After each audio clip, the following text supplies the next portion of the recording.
According to the American Heart Association, about 92% of sudden cardiac arrest victims die before reaching the hospital. But statistics prove that if more people knew CPR, more lives could be saved. I took the initiative to take a CPR course, and from that one session, I learned a great deal about the risk of a heart attack and how to administer CPR to those in need of it. From completing a CPR course and from my own research, I present information on how immediate CPR can double or even triple a victim's chance of survival. CPR is a life-saving technique that can be used to help someone in cardiac arrest before paramedics arrive. In this presentation, I will explain to you how to save a life suffering from cardiac arrest by first of all describing what exactly happens during a heart attack. Next, I will discuss the positive effects of knowing CPR, and finally describe the use of an AED, also known as an automated external defibrillator. Let's start with what happens during a heart attack. It begins with arteriosclerosis, as you can see in this image here, which I will have passed out a copy to you guys.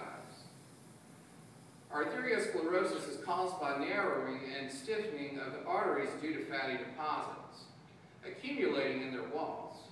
This particular picture shows the narrow channels, and the yellow is the plaque buildup. Arteriosclerosis is the cause of coronary artery disease, where oxygen and nutrients cannot properly reach the cardiac muscle due to restricted blood flow. In this image, you can see how the plaque is causing the blood to have limited access within the artery. Paired with arteriosclerosis, the subsequent formation of a blood clot, or thrombosis, sets the heart attack in motion. Once formed, the clot can completely block blood flow to the area of the heart muscle, starving it of blood and eventually causing tissue death. If you'll note to the other handout that you have, you can see the representation there of the muscle and tissue is damaged there actually on the heart muscle itself. If possible, the blood flow must be restored to the damaged cells as quickly as possible. A heart attack usually occurs suddenly, with little or no warning at all. The chest pain will continue even with rest, and it is not necessarily brought on by overexerting your body. The symptoms of a heart attack include severe chest pain, sweating, shortness of breath, nausea, and as well loss of consciousness. There are also other symptomatic problems that are related to heart attack or heart disease, in which I've not mentioned. It is imperative to act fast when you notice these symptoms. That leads me to my next point, the positive effects of knowing CPR. Dialing 911 can contribute to saving a person's life, of course, but CPR provides instant assistance to an individual suffering a heart attack. CPR, or cardiopulmonary resuscitation, has two components.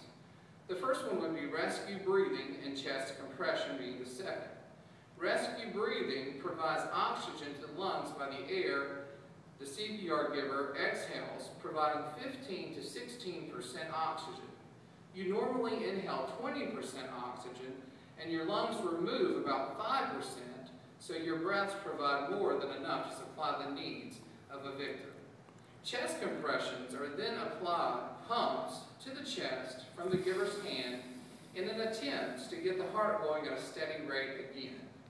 Chest compressions keep oxygen-rich blood circulating until an effective heartbeat and breathing can be restored. Therefore, if CPR is successful and done correctly, it is possible that you will have provided an ailing victim with air to breathe and a heartbeat until an ambulance arrives. The need for CPR doesn't always happen in a private or convenient location. A heart attack can strike anywhere, and you very well may be out in public. Luckily, CPR classes not only teach rescue, breathing, and chest compressions, but also how to use an AED, which we referred to earlier as the automated external defibrillator. AEDs can be found in many public places, such as schools, churches, and stores. An AED is a portable automated device that provides a life-saving shock to restore the heart to a normal rhythm. Post-shock, they provide CPR instructions and compression timing prompts. If CPR isn't working, this shock can potentially be enough to jumpstart the heart so that CPR can work. It's also a good way of clearing a crowd. If many people are around while someone is trying to perform CPR, the crowd must stand back and not touch the body. For if anyone is touching the victim at the time of shock, they too will be shocked. As you can tell, CPR knowledge of cardiac arrest is important to know in a day and age where coronary heart disease is rising in more and more people daily. A paramedic can administer help when they arrive on the scene. You're there the instant the cardiac arrest occurs in the victim, saving many valued minutes and possibly a life. You can do so by knowing what happens during a heart attack, knowing how to administer CPR, and use an AED. Sudden cardiac arrest, or SCA, claims the lives of an estimated 325,000 people each year, and that is according to the Heart Rhythm Foundation. Will you be able to save one of them? That's a question to think about. Thank you for your time.